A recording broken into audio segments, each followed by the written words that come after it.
Ghana Songs TV. Let's get into it. I'm Bright. Ro here. And I'm Chine, and today's story isn't Ghana, it's Nigeria. But it's one of the biggest names in the whole region, P-Square. And this one just took a legal turn. So here's what actually happened. Jude Okoye, that's the older brother, he managed P-Square for years, has now filed an actual lawsuit against Peter, and their twin brother Paul is backing it. The claim is that Jude discovered and solely owns the P-Square name, and that Peter was, in his words, only ever employed as a dancer in the group. And the first thing that lawsuit is asking for is an order to stop Peter from performing P-Square songs at all.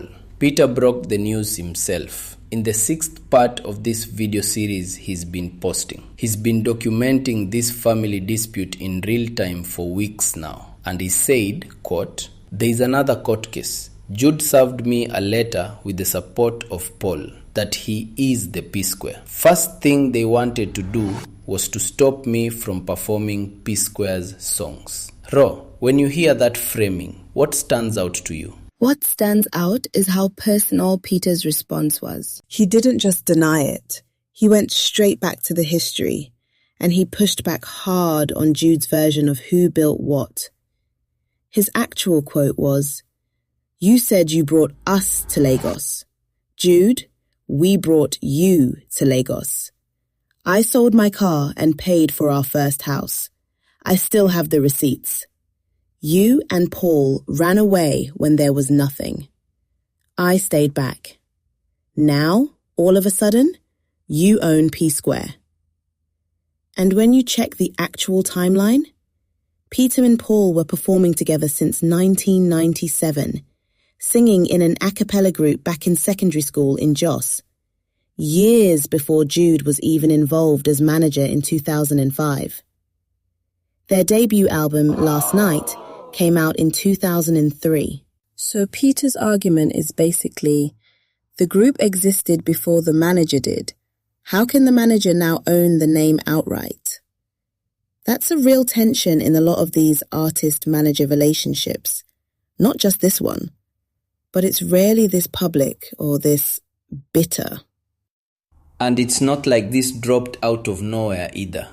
Right, this has been building for weeks, and Jude's own former lawyer, Inibehe Effiong, actually spoke up before this lawsuit news broke, questioning why Peter keeps airing all of this publicly, instead of just letting the courts handle it quietly. And honestly, I think that's the real tension underneath the legal one.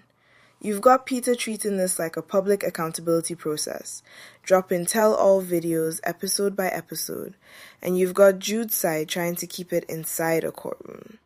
Neither approach is wrong exactly, but they're pulling in completely different directions, and that's part of why this keeps escalating instead of settling. Now, practically speaking, if a court did grant an order stopping Peter from performing P-Square songs, that's a big deal. We're talking about a catalog with some of the biggest Afrobeats records of the last 2 decades. It would essentially split the group's legacy in two. On paper, even though fans have always experienced P-Square as Peter and Paul together. That's the part that's genuinely sad about it, honestly. Whatever the legal outcome, the songs belong to a shared history that a court order can't really erase for the people who grew up on this music. So that's where it stands.